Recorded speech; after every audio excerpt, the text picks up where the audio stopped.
But how you doing? I'm good. I mean, as good can be given the state of our world. Oh yeah, girl. But we moving. Yeah. Pushing through. Yeah.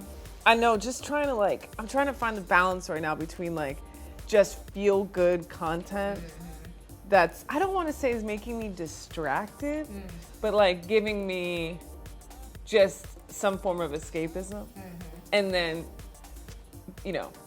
planning the revolution. I was visiting my grandma and I was reading another one of my 800 self-help books I read a year, and she was like, yo, you need to learn how to chill the fuck out and you need to read some fiction. Period. I love fiction. And so I picked up The Vanishing Half, which isn't really chilling the fuck out, but it's good. It's different. It's a different vibe. It's not, I can't with the self-help. I'm oh, I'm all for it. I don't know how you do it. Because there's a self-help book for anything. You could literally be like, I'm tired, and there's a book that's like, I'm tired. How to hack your sleep. Great.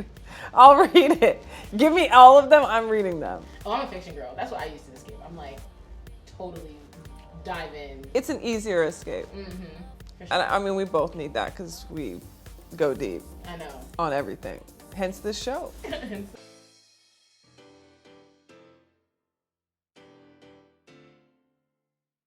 So we decided to switch it up this season and create a new segment called Asking for the Culture. Where we ask our friends and our community if they knew these women, so that we also don't feel like we're alone here. We outside with it. We're asking others because I feel like me and Madison knew that we didn't know, but I'm like, do other people not know? Yeah. And it was actually interesting because I feel like a lot of people really didn't know. So today for Her Name Is, we're going to ask you, do you know who Annie Malone is?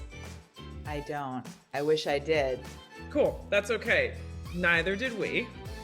And Annie Malone is one of the subjects of one of the episodes for Her Name Is Season 2. So we're going to tell you a little bit about her, and we want you to know you are, join the list of people that don't know who Annie Malone is, and it's actually very much intentional in the way that her story has not been told.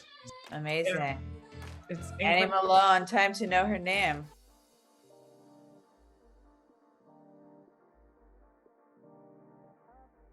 So, as we heard, it's a mixed bag from our community about who Annie Malone was.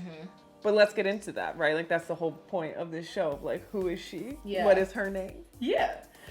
Go ahead. Sorry. No, please. It's funny because Annie Malone was when we chose her, I was she was someone who I was actually kind of familiar with. Yeah, you taught me. I didn't know who she was. Yeah, it's interesting. I can't even remember. Oh, I remember. I was working at Nylon at the time, and she came up for some reason. I was working on a story, I want to say, about perms. And then it led me to this Vox article that brought up Madam C.J. Walker and Annie Turnbo Malone in the same breath, and then I got really curious. I was like, who is this woman? Why does she matter? Oh, actually, just kidding. It was not a story for me. I was actually working on a story for Allure about how beauty has always sustained the Black family, and talking about Black female entrepreneurship and how over time beauty has been a space that has created stability for Black families and Black women, and it's always been this kind of inter-community way of making money. We talk a lot about how the Black dollar is constantly circulating out of the community, but I think if you were to look at hair and personal care services, especially among women, you would see that dollar keeps circulating and keeps circulating and keeps circulating because there still is a lot of segregation in the hair care space. And so I ended up learning about Annie through that because I was looking at all the different Black female entrepreneurs, and I was really shocked to find out that Annie predated Madam C.J. Walker, that Madam C.J. Walker worked for her, and that she was just all around probably the baddest bitch I've ever heard of in my entire life. Well, let's get into her. So Annie Malone was born in St. Louis in the early 1900s. I believe she was one of 11 and became orphaned at a really young age. And that is such an important part of her story because essentially she and her siblings, her sisters in particular, all became then self-taught, right? They didn't have their mother around to help educate them on how to take care of their hair and their beauty. And I mean, I was shocked hearing some of the things that Black women, we had no options, right? What they were putting in our hair, fucking crazy animal fats and oils and these things that were so harmful and toxic. And just super heavy. super heavy. But Annie It was Malone, giving fried dyed and laid Oh. to the side. Like, it was flat. Annie Malone was ahead of her time in that she had this consciousness that your health starts at your scalp. So she started creating this product that was a more like a healthier way to straighten your hair. And then essentially started selling it locally, made enough money to open her own business, Poro, or her own college, which is where she met Madam C.J. Walker, who's Sarah Breedlove at the time. Right. And then Madam C.J. Walker stole her formula. Yeah. Changed her name from Sarah Breedlove to Madam C.J. Walker. Yeah. And then what we consider to be the first black female, African-American female millionaire, Madam C.J. Walker, took that title. But Annie Malone was the first black female millionaire. And this woman was rich. So rich. Like, The girl had money, honey. The millions OG material in like girl. 1920. Yeah, and that's like $10 million today. That's not like More. $9 That's million. fucking, that's... No, yeah, it's like yeah. hella money. It's not the kind of money that, like, a millionaire now, very different from a millionaire then. Yeah. That's yeah. when we were a proper country. All the segregation. The dollar meant something at that point. But she really gave back to her community. She did. She really did. She like, I mean, that's the part about her that I thought was so amazing is that how much she put back into the people around her, which is why she didn't end up becoming this household name. So what's interesting too with the Poro college thing is like the Poro girls, like that's like Sarah Breedlove at the time, who just wanted to kind of be on and like decided to like take her under her wing. But what I really, really loved about what she was doing is that she not only had a beauty school, these women were going kind of door to door, doing demos and like teaching women how to take care of their hair. And it was really, you know, kind of like the OG Avon parties. Like I was making the connection in the article at the time that, you know, black women have been set up for this kind of word of mouth marketing from a very early point because of like the Avons of the world and the Poro girls of the world, where it's like we believe in the authority of other black women when it comes to taking care of ourselves. Yeah. And she, like, Annie harnessed that and like really took that to another level. Yeah. She also had that big building, like that multi-level building. Oh my God, a full city block. Yeah, it was crazy. Like a full city block, and each level was a different thing. Like there was entertainment, there was her college, there was like different things. Auditorium. She had a whole city block. I know. In Chicago, right? Not St. Louis. Maybe it started in St. Louis and then she moved it to Chicago. Yeah, she moved to Chicago because she was like St. Louis felt like more of a southern city. So she actually ended up moving to Chicago, taking all these mansions from all these old white men and buying up the block. They covered it endlessly. Like it was like a big freaking deal. Unbelievable. So she's like the OG buy black the block. Like Nipsey, Jay-Z, everybody at the Rock Nation brunch should be shouting her out. Annie Malone, that's like she's like, yeah, put it on Annie. Like we need to work her into every single verse. Yeah. Because she's really the OG material girl. Like she was I mean, what you also told me she was like, what was her wealth equivalent to now? She was at the height. She was worth $14 million, which is $186 million, and that's calculated in 2019, not adjusted for today's inflation, where gas is $75 a gallon. Inflation. Exactly. Plus today's inflation. Yeah. She was doing the damn thing. Wow. Yeah. They kind of like some people even refer to her as like the Oprah Winfrey of her time. Oh, and absolutely. And what I love about her, she was all about equity, right? Like it was about the advancement of black people, right? 100%. Like it wasn't just like, oh, come work for me, but like come work for me, make a career out of yourself. You know, establish familial wealth, pass it down, buy all the things. I was reading this article and they were like, working for Poro was like equivalent to working at somewhere like Google or Apple. Right. So it's like if you work there, you were that girl, and that's a black-owned company. Yeah. That's exciting. Like the idea that you could work. It's so prestigious. I feel like we don't necessarily have the same equivalent at this point. I mean, then the next question obviously is then like, what happened? Right. How did somebody who at that time in her life who amassed that much wealth, that much success, that much prestige lose it, you know? And I mean, I read a couple things. I read that like she was married twice and both of her husbands took her to court claiming that they were like heavily responsible for the successes of her business. I think with one of her husbands she lost, and the other one it was just a settlement, but it seems like psychologically having two, I mean, obviously, having your two partners in your life come after you for your wealth, like what that did.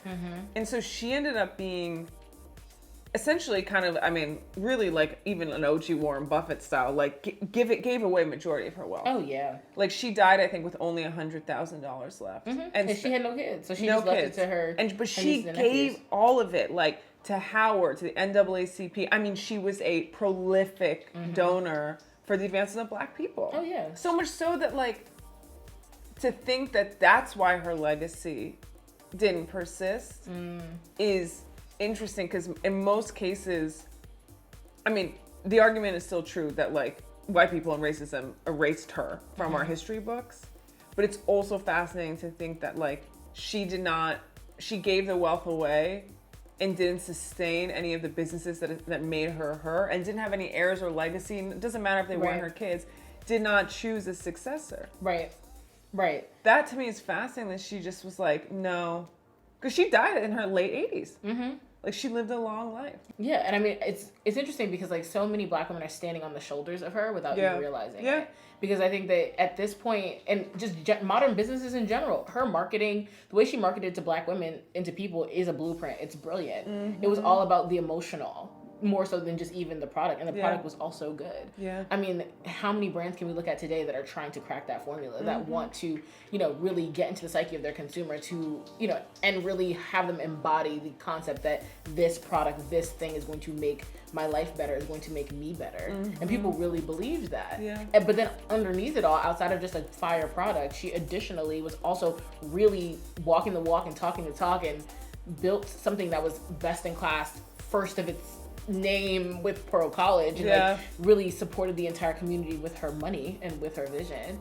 And I think that like more people should be like that. I think it speaks to, you know, as much as capitalism is just an unsustainable and degrading system, it's like when you see someone like Annie, it's not that like it doesn't cancel out capitalism by any means, because it's giving fuck capitalism till we die, period. But you can see that what money and resources can do when allocated properly by somebody who has the right idea.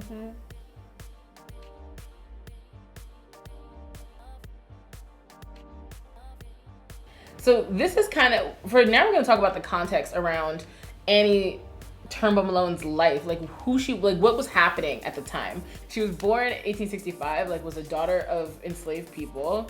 And, you know, being born in the age of, like, Lincoln is your president when you're born. Like, you can just imagine the kinds of conditions in which she existed. And the beliefs of what she thought she could be capable of. 100%. But she's very young when the KKK is founded. Like, you know, there was this idea about, like, who are Black people going to be in the world? Like, what are they going to count for? How are we going to reintegrate them into society? Who's going to get to do what? And, I mean, in the beginning of Reconstruction, we saw this really intense effort of like Black people trying to be upwardly mobile, like, okay, cool, let's integrate. And then it was quickly like, absolutely not. People started trying to run for office. They were like, that's not gonna happen. You're not gonna be ruling us. There was just so, like, racism really started to rear its head in a way that I think continues to echo now. She also was able to build in an era of new beginnings, right? So if we flash forward a couple decades after she's born, you do have this great migration of former slave. I was about to say incarcerated. I mean, girl, 13th Amendment. Same shit, right? Moving from the South up to the North in Chicago, Detroit. And so the energy was abundant of like, we are starting over. Now, do I think the majority of people had even in their like, could they even conceptualize that starting over could mean immense wealth and success as a business owner? Fuck no. So the idea that she even thought she could do that is wild. So the fact that she was able to even believe in herself to start is, we need to be praising her just in that level of self-affirmation.